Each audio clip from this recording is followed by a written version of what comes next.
reporting on the games you love by people who love to game. The MMO Reporter Network. Hello everybody, and welcome to this very, very special video that we have got focusing on the World of Warcraft Legion PAX panel. I am joined by the ever so eloquent and ever so knowledgeable Mr. at MMO Bill. Hello, Bill. Hello, Chris. I feel like this is an opportunity because I mean, in some ways, it's a little bit unfortunate that we didn't get to go to PAX West this year. Yeah. Life and situations and everything like that. But I mean, through the advent of technology and the ever presence of Twitch everywhere you go and everything like that, we could watch basically all the panels in super high quality without having to like bundle into really tight studios or into the theaters, meeting rooms, the theaters, and wait in really long lines and everything like that. We can play WoW and level and everything like that. So really, I'd say this is pretty much as good as if we were in Seattle, like maybe even a little bit better, wouldn't you say? No. No, I wouldn't say it either. Yeah. I wish I was in Seattle. Oh God, I wish I was in Seattle.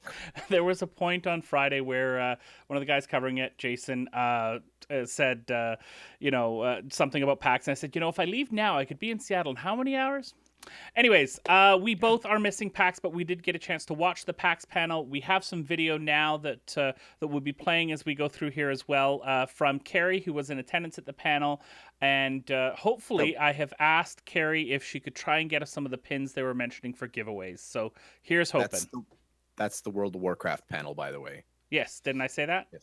No, you said the PAX panel. There's one. Yeah, I meant the PAX World of Warcraft panel. This video is about World of Warcraft, so I assumed everyone would know what we're talking about. So let's go through and talk about what was in this video, our thoughts about it as well. First of all, the first probably, 15 minutes, 20 minutes of the panel was a feature review of WoW Legion, which I'm not sure was the best use of time, especially at PAX, where it is so jam-packed that pretty much everybody in that room, and I bet you most people watching on Twitch as well, already knew all this stuff. And I'm always surprised how people at PAX don't understand that the people that are in that room are not curious. If it's post-launch about a game, most of the people in that room are not going to be curious about what your game's about. They want to know about the new stuff. Yeah, here's the scenario. You're a prospective World of Warcraft buyer. You're thinking about buying it and you're thinking about subscribing. You know what I'm going to do to check out to see if this is the game for me is I'm going to wait in line for an hour and sit down and waste my precious time checking out what everybody else around me in the room already knows. Yep. Like there's a dissonance there that it's not a logical leap to do. I mean, I can see doing the feature view and say, hey, welcome to Legion. You've got to pimp your stuff, right? Like that's why Blizzard is there. But it did eat up a disproportionate part of the panel. Now, that's not to say they didn't talk about some new and interesting stuff, which they certainly did. Yes. Yes. So, do we want to jump straight into that? I think they did a good job. They moved quickly. It was just so much content that it did take that long, and they weren't boring. It was just stuff we already knew. So, Bill, why don't you let us know about the super duper special announcement that we're so pleased to share with all of our listeners? Well, and you almost sound sarcastic, but it is actually a pretty cool announcement. Yeah. So Blizzard has come out and they're making an official companion app for Legion. So which is, something that a lot of other games have talked about and promised and said this was what we're going to do. And I don't know that I found one that hasn't fallen flat. So here's what you can do with the Legion companion. You can run your class missions, so all the mission house that you can run with your minions and your champions, not your minions. Their champions are more important in this expansion. But you can actually run all your missions, send people out, collect loot, collect rewards on your phone, and change your gear change your gear on your champions as well. Change the gear on the champions. Basically all of that mission type maintenance you can do on your phone now, which is really cool. That's huge. Because that's the first time I've seen where you can actually have a significant impact on the game from outside of the game. Neverwinter did it, but this I think is doing it better. And Yeah. Neverwinter, it was a gateway portal, only available online. There wasn't an app. So this Yeah. is better by far, by loads. My one question I have: everything they showed was phone sized based. I would love Hmm. to have an iPad version of this specific for iPad, Hmm. because it would be really cool as I'm out and doing something. Maybe I'm running a dungeon or something like that, and we're just killing trash. If I were to be able to pull up on my iPad the app and look through the world quests that I wanted to do after that dungeon while we're doing stuff, kind of multitasking a little bit here, I think that would Hmm. be really, really cool as well. And could get an Not actual iPad interface, not a scaled up phone interface, which looks like crud.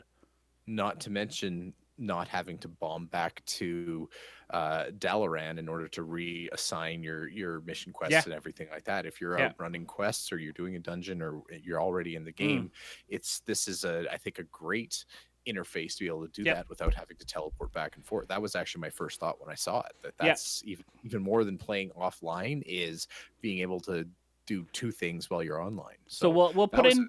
Oh, go ahead. that was a cool touch. They also are going to have an interactive map displaying the information about the active world quests Yeah.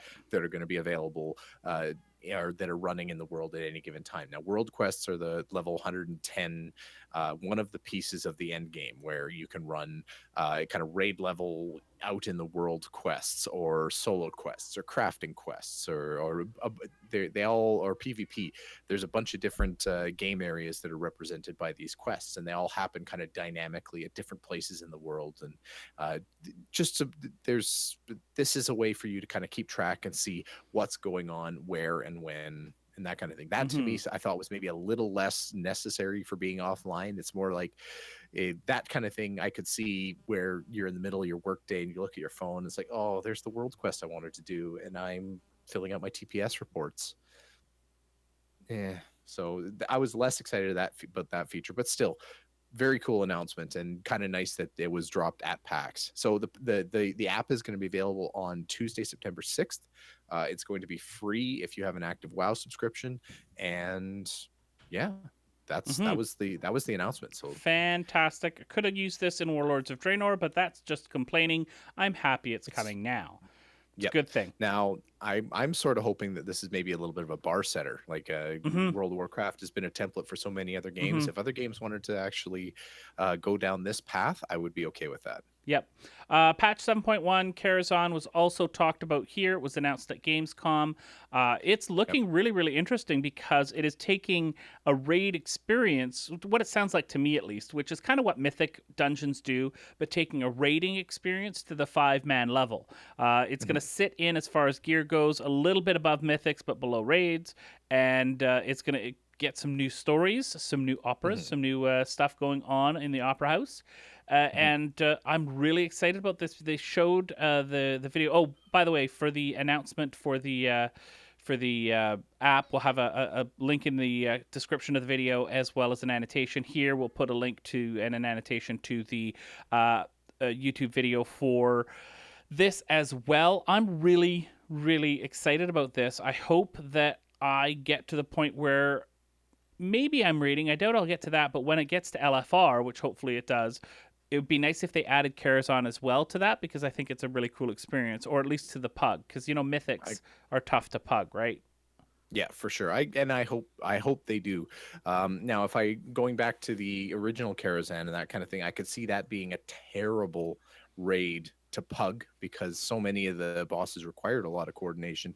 It's even one of the very few raids still that you can't solo because you do need other people being Mm-hmm. standing in the right place, opening gates at the right time, Yeah. and dealing with multiplayer mechanics and that kind of thing. So as much I mean, it's kind of a catch-22. You want them to kind of stick to that kind of complex gameplay and really kind of stick to the spirit of what the Carazan raid was in the first place, Yeah. while also introducing something new and innovative. But at the same time, uh, you have to account for pugginess because Right. that's kind of an expectation of WoW rating now, is that there's a difficulty level that's beyond what you can do reasonably with a pug, and that's expected to be there. But it's also expected that you can put together 20 people who don't know each other and steamroll Yeah. content, or at least Yeah. feasibly steamroll content. Yeah. So So they showed off like a chess encounter as well, and upside down, like an Alice in Wonderland stuff, all sorts of stuff. And Bill, why don't you let our wonderful listeners know they did announce the date for the Emerald Nightmare, the new raid. When's that coming out? Now, that's going to be in normal and heroic on September 20th, and then there's going to be a mythic version starting on September 27th.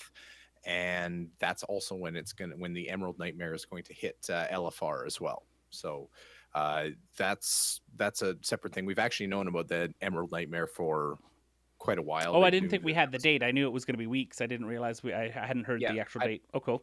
I didn't know that it was a solid date. I think they knew it before today, but it's not necessarily cool, shiny new or anything like that. But it's that's another one too. So it looks like there's actually a pretty hefty raid experience coming almost right out of the box, right? And with Legion.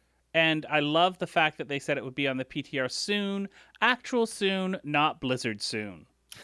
I thought a little bit of decent self-awareness there. I thought that exactly. was good. All right, so why don't we shoot out some of the Q&A questions before we wrap things up here. Will artifacts be forever? Sort of. Good. Ogres is a playable race? No. Let's go back. Yeah.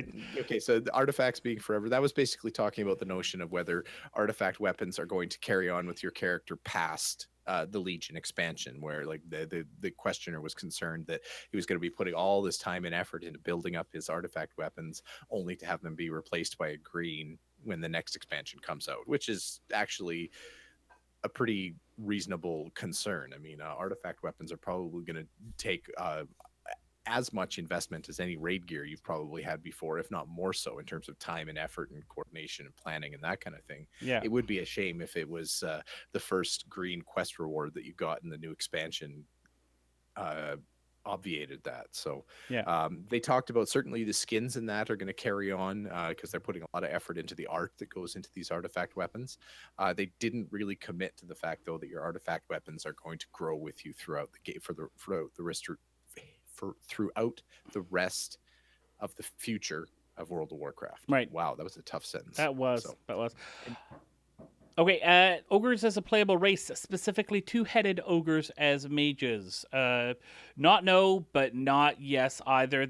They gave a very stock answer of, well, we always discuss all sorts of different races when we have discussions about this, and that's definitely one that's a favorite and comes up and blah, blah, blah, blah, blah. It was a lot of words that said absolutely nothing. Nothing, yeah. How do you improve phasing? I loved the way that the question asker asked this, which was basically, as the game is, as you are now in your final form, as a game, and they kind of were taken aback by that because they said, no, we're always evolving. This is not it. But and I think the other thing before you talk about that, one of the community manager, I'm trying to remember his name now, but I can't remember. He was a podcaster for a while. But anyways, Josh, he did mention that a lot of people mistake sharding for phasing, which sharding is when they split the same zone into a whole bunch of different versions of the same zone so that they don't have too many people in the same area at the same time. And phasing is when they actually change the game world based on a story quest that you're in, so things will look or play different, or characters will be in different places, stuff like that. Right. Think of first instance was Wrath of the Lich King, the Gate, right? Yeah. Phasing is meant to be a narrative tool so that they don't have to have one area that might have been cataclysmically affected by the story that you're trying to play through look the exact same as when you started it as when you finished it. Like that's what they meant, is that basically be able to present a dynamic world so that two different people at two different spots in the narrative can actually experience two different things while still in the same game. Right. So that's phasing, and phasing has been wildly improved. Scaling is a big chunk of phasing now. I think they're kind of marrying those two features together. They're kind of interlocked with each other anyway. And yeah, that's basically it. They weren't willing to say that phasing is finished and we're going to start looking at new tech now. They see phasing as something that can still be manipulated and improved and that kind of thing. Yeah. So Last a couple of stories here. More scaling, going back to old eras. I thought this was an interesting thing, looking at like what ESO is doing, where you can go and play anywhere, anytime with anyone. That's the tech that ESO is doing. That would be a great idea for WoW. I think even for bringing in more players, because we have some friends who have been playing WoW way more than either of us, and have been playing all the time. Let's say that they want to bring a friend in to play with them. Let's say we want to bring our kids in and we want to take our mains back and play with them, wherever. That would be a really cool idea.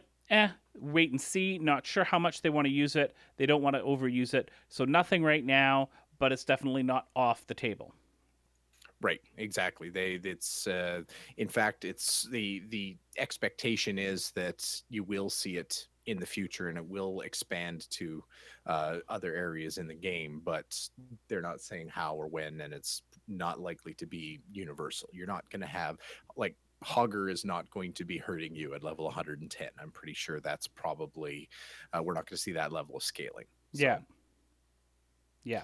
So, and then finally, just a couple little story things. One commenter asked about, have we now seen the last of Vol'jin, the troll leader, for those of you that didn't know, who may or may not have experienced a fairly fatal moment.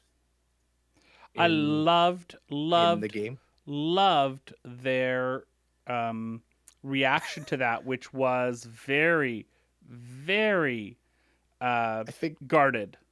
Every single one of them saw visions of pink slips dancing in their heads. So the triple answer was no comment, no comment, no comment. Absolutely. And then the last one, somebody said, well, this wraps up the story of the Burning Legion very well. I mean, your story is over now. What do you do now? And there's like a deadpan look from the panel. It's not over. Which, to me, it actually kind of speaks well of how they've presented the story of the Burning Legion. Like, they've really done a good job of saying this is the ultimate invasion of the Burning Legion. This is us or them, and it's just it really has a sense of finality to it, and I think they presented that well. And I think the skeptic in everyone probably knows that no, there's a way that, I mean, if they can pull into other dimensions and bring in different versions of Gul'dan in order to keep the Burning Legion story going, they're clearly not afraid of time travel. Like, there's a million avenues they can still take to milk the Burning Legion story if they want. This is there will be an end, but it will not be the end. Exactly. So, final thoughts on the WoW panel. This was satisfying. It wasn't world beating. It did have a very nice announcement dropped into it that I didn't think was public knowledge. I don't think it was one of those things that was expected by the community. So that's surprised. That's a new piece that I liked. It was a little bit salesman-y, so I wouldn't give it a -10, but because I think that the rehashing of what all the people who are even just a little bit of WoW fans already knew about the expansion, rehashing that for a significant chunk of the panel probably took away from it. But all in all, it was a good Q&A. Yeah, I'll give it a -6. So overall, a good chunk of new discussion, great answers to the questions where they could, and I liked that they spent a lot of time talking about some of the stuff that's coming up in the future, which they've always talked within their own community, but they haven't necessarily gone out and done a big push about all their upcoming content this close. Like, I hope this is the pace of content for this entire expansion, because that would keep me in WoW way more than I have been in other expansions. And I don't mind that idea. I don't mind it. It's just I usually get tired of the content. Yeah. Well, we'll see. We're not even a week into it yet, so we'll see. Thanks for joining me, Bill, for this wonderful PAX WoW panel discussion. I hope that you enjoyed that panel. I sure did. Thanks everyone for watching and listening to this this audio or video, however you may consume it. We really appreciate that you're coming and checking us out. Hope that you enjoy all the other content from PAX West 2016, and don't forget to check out all the other podcasts at MMOReporter.com. Thanks for listening, everybody, and we hope to see you in game. Thanks for watching the video, everybody. Don't forget to check out all the other podcasts at MMOReporter.com or by clicking on any of the links here. And please check out our Patreon campaign at patreon.com/MMOReporter. Thanks, everyone, and see you in game.